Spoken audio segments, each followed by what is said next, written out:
வணக்கம் மக்களே, welcome to மன்னிப்பாயா எபிசோட் 5ஓட அப்டேட்டை பற்றி தான் இந்த வீடியோவில் பார்க்க போகிறோம். நீங்கள் சேனலுக்கு ஃபர்ஸ்ட் டைம் வந்திருக்கீங்கன்னா சேனலை மறக்காமல் சப்ஸ்கிரைப் பண்ணி சப்போர்ட் பண்ணுங்கள். இந்த ஒரு வீடியோ பிடிச்சிருந்தா வீடியோக்கு ஒரு லைக்கும் பண்ணிவிடுங்க. அடுத்ததாக எபிசோடில் என்ன இன்ட்ரெஸ்டிங்காக நடக்குது அப்படின்றதையும் எபிசோடு 4ஓட ஃபுல் ரிவ்யூ தான் நம்ம இந்த வீடியோவில் பார்க்க போகிறோம். மது அண்ட் சித்தார்த். ஸோ இவங்களுக்கு 2 பேருமே கல்யாணமாகி ரொம்ப நாள் பார்த்தீங்கன்னாக்கா ஒருத்தருக்கு ஒருத்தர் சுத்தமாக புரிஞ்சிக்காமல் இருந்தாங்க. இப்போ தான் ஓரளவுக்கு மென்டலாக இவங்க 2 பேருமே ப்ராப்பராக இருக்காங்க. ஸோ 2 பேருமே சேர்ந்து வாழ்ந்தால் நல்லாயிருக்கும் அப்படின்னு சொல்லிட்டு ஒவ்வொருத்தரும் தனித்தனியாக தான் நினச்சிருந்தாங்க. ஸோ 2 பேருக்கான முகம் கொடுத்து பேசுகிறதுக்கான டைம் அவங்களுக்கு கிடைக்கல. என்ன ஒன்று, சித்தார்த்தனுடைய ஃப்ரெண்டுக்கிட்ட பேசுகிறதுக்கு எல்லாத்தையும் மதுக்கிட்ட அவங்க வெளியே இருந்து எல்லா விஷயம் கேட்டாங்க. நம்ம சித்தார்த் இருந்துக்கிட்டு அவர் மனசுக்குள்ளே என்ன நினைச்சிருக்காரோ அப்படின்னு சொல்லிட்டு நம்ம மதுக்குள்ளேயும் நிறைய கேள்விகள் இருந்துருச்சு. இது எல்லாத்துக்கும் சரியான நேரத்தில் கரெக்டாக எல்லா விஷயத்தையும் நம்ம மதுவும் கேட்டாங்க. ஸோ இதுக்கு மேலே நம்ம வெயிட் பண்ணால் நம்ம இப்படியே தான் தள்ளி தான் நிற்கணும் அப்படின்னு சொல்லிட்டு இருந்த இவங்க ஸோ உடனே சடனாக நம்ம மதுவை பார்த்தினாக்க நம்ம சித்தார்த்தை கட்டி பிடிச்சிட்டாங்க. இதுக்கு மேலே எல்லாமே பார்த்தினாக்க சுபம் அப்படின்னு தான் நினைக்கிறேன். என்ன ஒன்று, இடையில் நம்ம மதுவோட லவர் தான் பார்த்தினாக்க எதுவும் நான் டிஸ்டர்ப் பண்ண மாட்டேன், நான் கடைசியாக பார்த்துக்கிறேன் அப்படின்னு சொல்லிட்டு பார்க்குக்கு எல்லாமே வர சொல்லியிருந்தார். இதுக்கு பின்னாடி அவங்க யாரும் டிஸ்டர்ப் பண்ண மாட்டாங்கன்னு தான் நினைக்கிறேன். ஸோ இதுக்கு மேலேயாச்சு மது அண்ட் சித்தார்த்தோட லைஃப்குள்ளே சந்தோஷங்கள் நிறைஞ்சு ஓடும் அப்படின்னு நான் நினைக்கிறேன். இது மட்டும் இல்லாமல் எபிசோடு ஒவ்வொரு நாளையும் பார்க்கும்போது இது எல்லாமே பார்த்தினாக்க ரொம்ப சூப்பராக தான் வந்துட்டுருக்கு. ஸோ நம்ம பார்க்குற இந்த மன்னிப்பாய் எபிசோட் பார்த்தினாக்க இவங்க ப்ரெசண்ட்டில் நல்லா தான் இருக்காங்க. ஆனால் பாஸ்ட்டில் பார்த்தினாக்க நல்லா இருக்கணும் லைஃப் அப்படின்றதுக்காக ஃப்யூச்சரில் எல்லா விஷயத்தையும் பார்த்தினாக்க ஒருத்தருக்கு ஒருத்தர் விட்டு கொடுத்தோம். ஸோ இவங்க எந்த விஷயத்தையும் மறைக்காமல் பார்த்தினாக்க நம்ம சித்தார்த் கிட்ட சொன்னது தான் பார்த்தினாக்க ரொம்ப ஒரு ஹைலைட்டான விஷயமே. ஏன்னா பழைய லைஃப்பில் நடந்த எல்லா விஷயம் யாருமே சொல்ல மாட்டாங்க. ஆனால் நம்ம மது சொன்னதுனால பார்த்தினாக்க அவங்க அந்த இடத்துல கொஞ்சம் ஐக்காக தான் இருந்தாங்க. ஸோ அதுவுமே அவங்களுக்கு ஒரு ப்ளஸ் பாயிண்ட்டாக தான் அமைஞ்சிச்சு. ஸோ இதுக்கு மேலே நம்ம வெயிட் பண்ணோம்னா கண்டிப்பாக நம்ம இப்படியே தான் வெயிட் பண்ணிகிட்ருக்கணும் அப்படின்னு இவங்க நினைக்காம கரெக்டாக பார்த்தினாக்க நம்ம மது நம்ம சித்தார்த் கூட சேர்ந்துட்டாங்க. வெளியிலேருந்து பார்க்கும்போது அந்த லைஃப் கொஞ்சம் வித்தியாசமாக தெரிஞ்சிச்சு. இனிமேல் 2 பேருமே சேர்ந்து இருக்கும்போது அந்த லைஃப் இன்னுமே சுவாரஸ்யமாகவும் ரொம்பவே அழகானதாகவும் இருக்க போகுது. ஏன்னா நம்ம சித்தார்த் பார்த்தினாக்க கனவு எல்லாமே கண்ட போது பார்த்தினாக்க அவங்களுடைய லைஃப் ரொம்ப சூப்பராக இருந்துச்சு. என்னடா நம்ம லைஃப் இப்படி இருந்துக்க வேண்டிய லைஃப் இப்போ இப்படி இருக்கேன்னு அவர் ஒரு நிமிஷம் யோசிக்கவும் செஞ்சார். ஸோ கண்டிப்பாக அந்த கனவுகள் கண்டிப்பாக நினைவாகிற மாதிரி அடுத்த ஒரு எபிசோட் கண்டிப்பாக கொண்டுட்டு வர போகிறாங்க. நம்ம சித்தார்த்துக்கு நிறையவே ஆசைகள் இருக்குது. என்ன சொன்னால் அது எப்படி இருக்குமோ அப்படின்னு சொல்லிட்டு தான் இத்தனை நாள் இருந்தாங்க. இதுக்கு மேலே கண்டிப்பாக 2 பேருமே நல்லபடி புரிஞ்சிருப்பாங்கன்னு நான் நினைக்கிறேன். ஸோ இவங்க நினைக்கிற எல்லா விஷயத்தையும் ஒவ்வொரு நாளும் பார்த்தினாக்க ஒரு புதுசாக தான் செஞ்சுருப்பாங்க. ஸோ இவங்க இனிமேல் கம்பைண்டாக தான் எல்லா விஷயம் செய்ய போகிறாங்க.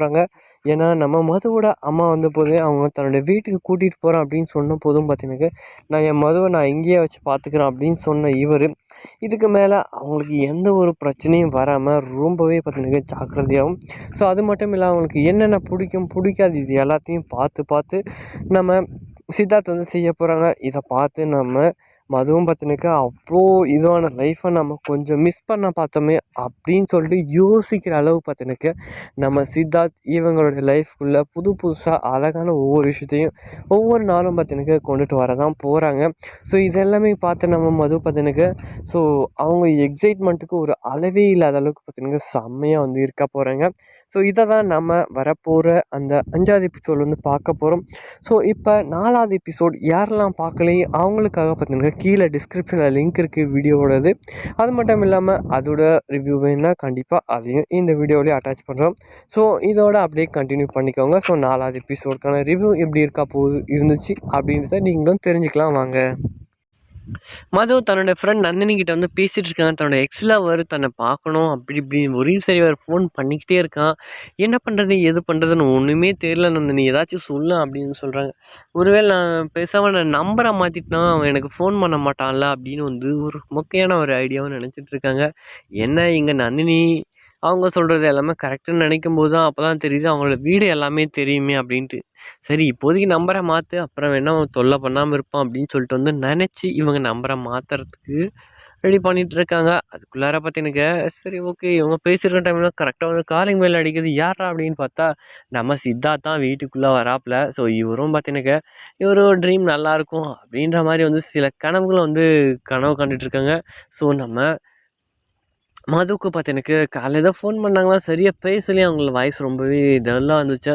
ஸோ அதனால ஒரு சர்ப்ரைஸ் குடுக்கலாம் அப்படின்னு சொல்லிட்டு வந்து வெயிட் பண்ணிட்டு வந்து பார்த்தீங்கன்னாக்க, ஸோ அவங்கள ரொம்பவே அழகா வந்து பேசிட்டு தலையில ஒரு கிரீடமும் வச்சுட்டு ஒரு பிரின்சஸ் மாரி பார்த்தீங்கன்னாக்கா, அவங்கள அவ்வளோ இதுவா பார்த்தீங்கன்னாக்கா லவ் பண்ணிட்டுருக்கேன். அது மட்டும் இல்லாம, அவங்க ஸ்வீட்ஸ் எல்லாமே வந்து பார்த்தீங்கன்னாக்கா, அந்த ஒரு டின்னர் மாரி ரெடி பண்ணி அழகா வந்து கேண்டில் எல்லாம் செட் பண்ணி, செம்ம சூப்பரா வந்து வச்சு வந்து 2 பேருமே அழகா வந்து உட்காந்து பேசிட்டு இருக்காங்க. ஸோ இந்த லைஃப்ப நம்ம மிஸ் பண்ணிட்டோமோ அப்படின்னு சொல்லிட்டு வந்து இவங்க நெனச்சு பார்க்கும்போது தெரியுது, அது ரியல் இல்ல, கனவா வந்து வந்திருக்கு. ஸோ இப்படி இருக்க வேண்டிய நம்ம லைஃப் ஏன் இப்படி ஆயிருக்கு அப்படின்னு சொல்லிட்டு வந்து பார்த்தீங்கன்னாக்கா, எந்திரிச்சு உட்காந்து பார்த்துட்ருக்காரு. அந்த சமயத்தில நம்ம மதன் வந்து காஃபிய வந்து எடுத்துகிட்டு வந்து பெட்ல வச்சுட்டு, அவங்க பாட்டுக்கு வந்து போயிட்டாங்க. ஸோ ஏதாச்சும் பேசலாம் அப்படின்னு வந்து அவங்க பார்க்கும்போது, கரெக்ட்டா அவங்க பாட்டுக்கு வந்து வச்சுட்டு, அவங்களா வந்து போயிட்டாங்க. நம்ம சித்தார்த்து ஏதாச்சும் ஒரு டைம் கிடைக்கும் நம்ம பேசலாம் அப்படின்னு சொல்லிட்டு அவரும் எதிர்பார்த்துட்ருக்காரு. ஆனா, அவருக்கு அந்த மாரி ஒரு டைம் வந்து அமையவே இல்ல. சரி அமையும்போது பார்த்துப்போம், வேற வழி இல்ல அப்படின்னு சொல்லிட்டு வந்து இருக்காப்புல. ஸோ ஒரு வேளை நம்ம மதுவுக்கு நம்ம ஏதாச்சும் பண்ணிட்டோமோ, ஒரு வேளை நம்மள அவன் ஃப்ரீயா விட்டுட்டு டிவோர்ஸ் இது குடுத்துடலாமா அப்படின்னு சொல்லிட்டு வந்து யோசிக்கிறேன். அந்த டைமில் தான் பார்த்தீங்கன்னாக்க காளிய வந்து எதர்ச்சியா வந்து மீட் பண்ணியிருக்காரு நம்ம சித்தார்த்து. ஸோ, அவரு பேசின பேச்சு எல்லாமே பார்த்தீங்கன்னாக்க, அவருக்கு ரொம்பவே கொஞ்சம் அவரோட மனச வந்து ரொம்பவே பாதிக்கல. ஸோ, ஒரு கிளியரன்ஸ் வந்து அவருக்கு வந்து குடுத்துருக்கு. ஸோ, இதுக்கு முன்னாடி பார்த்தீங்கன்னாக்கா, இவருக்கு வந்து கல்யாணம் வந்து ஃபிக்ஸ் பண்ணியிருக்காங்க. அந்த பொண்ணு பார்த்தீங்கன்னாக்கா, கல்யாணத்துக்கு அப்போ வந்து ஓடி போயிருக்கு. ஸோ, இப்போ வந்து பார்த்தீங்கன்னாக்கா, அவர் கல்யாணத்துக்கு அப்புறம் நெறைய பேர் யார்கிட்டயும் பேசல. எதனால அப்படின்னு பார்த்தீங்கன்னாக்கா, "ஏன்டா அந்த பொண்ணு ஓடிச்சு? என்ன பண்ண? ஏது பண்ண?" அப்படின்னு கேட்பாங்கன்னு நெனச்சுக்கிட்டே, இவரு எந்த ஒரு விஷயத்தையும் யார்கிட்டயும் ஃபோன் பண்ணாலே ஃபோன் எடுக்கிறதில்ல. ஸோ, இவரும் யாருக்கும் ஃபோனும் பண்ணல. ரொம்ப நாள் கழிச்சு வந்து மீட் பண்றாங்க. ஸோ, மீட் பண்ணிட்ட பிறகு, "டேய் நீ தான் ஃபோன்ல பேசலல்ல போடா" அப்படின்னு சொல்லிட்டு போகும்போது அப்பதான் சொல்றாப்புல இவரு. ஸோ, என்ன ஆல்ரெடியே வந்து எனக்கு கல்யாணம் ஆயிருச்சு அப்படின்னு வந்து ஒரு பையனோட ஃபோட்டோவையும் காட்டுறாப்புல. ஸோ, எப்புட்றா அப்படின்னு கேட்கும்போது, நான் அப்புறம் வந்து இந்த மாரி ஆயிடுச்சு இல்லையா? ஸோ, அதுக்கப்புறம் என்ன யாரும் வந்து இப்படி ஆயிடுச்சு, இந்த பையனுக்கு தான் ஏதாச்சும் பிரச்சனையோ அப்படி இப்படி இதெல்லாம் சொல்லிட்டு இருந்தாங்க. அதெல்லாம் எனக்கு ரொம்பவே வருத்தமா இருந்துச்சு. அதுக்கப்புறம் வந்து ரேகான்ற ஒரு பொண்ணோட எனக்கு கொஞ்சம் லைட்டா வந்து பழக்கமாச்சு. 2 பேருக்கும் புடிச்சிருந்துச்சு. 2 பேருமே ஒரே வயசு தான். அவனுக்கு ஒரு பையனும் இருக்கான். என்ன அவங்களோட ஹஸ்பண்ட் தான் இறந்து போயிட்டாங்க. நாங்க 2 பேரும் அப்படி இப்படி வந்து பார்த்து பேசிட்டு இருந்தோம். கொஞ்ச நாள் கழிச்சு வந்து வீட்லயும் போய் பேசுனோம். வீட்ல முதல்ல வந்து ஒத்துக்கல அப்படின்னு தான் சொன்னாங்க. அதுக்கப்புறம் அப்படி இப்படி கன்வின்ஸ் பண்ணி நாங்க ஒத்துக்க வச்சுட்டோம். ஸோ அதுக்கப்புறம் எங்களோட லைஃப் ரொம்பவே நல்லாயிருக்கு.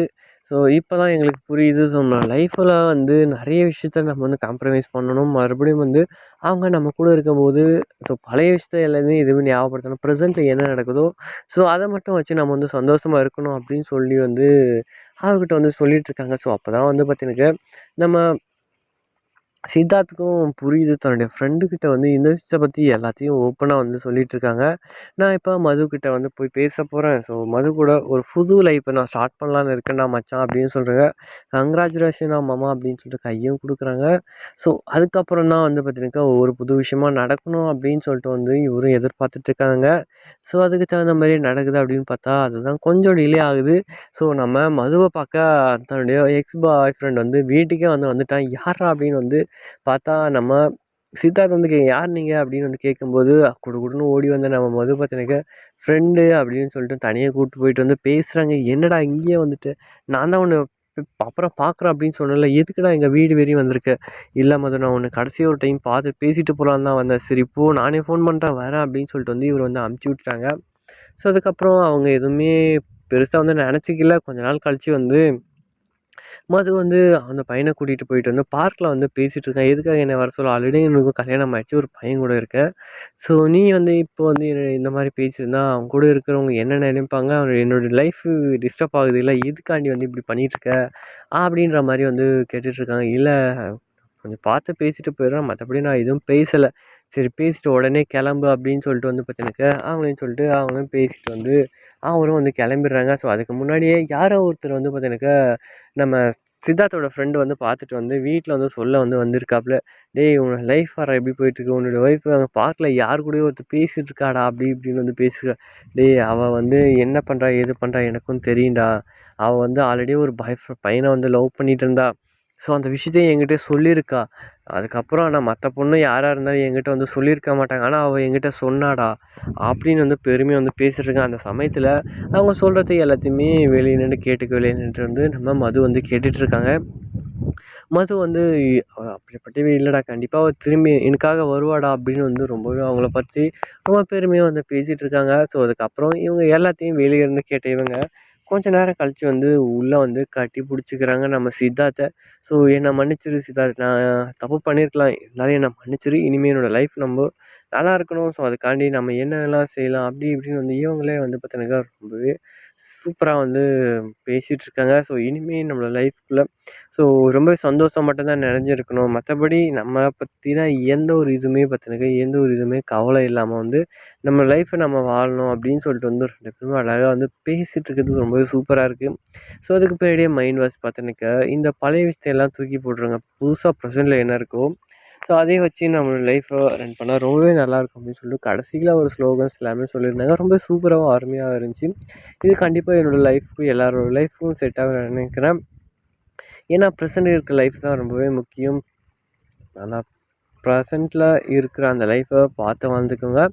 அந்த பின்னாடி நடந்த விஷயத்தை பற்றி நீங்கள் திருப்பி எடுத்து பார்த்துருந்தீங்க, அதோட லைஃப்பில் ரொம்பவே வந்து பேட் ஹேபிட்ஸை வந்து நிறைய வந்து தப்புகள் செஞ்சுருப்போம். அது எல்லாமே வந்து திரும்ப திரும்ப பார்க்கும்போது ரொம்பவே கஷ்டமாக இருக்கும். அது எல்லாமே நினைக்காம புதுசான வாழ்க்கையில் அவங்க லைஃப்பை கொண்டுட்டு போங்க, சூப்பராக இருக்கும்.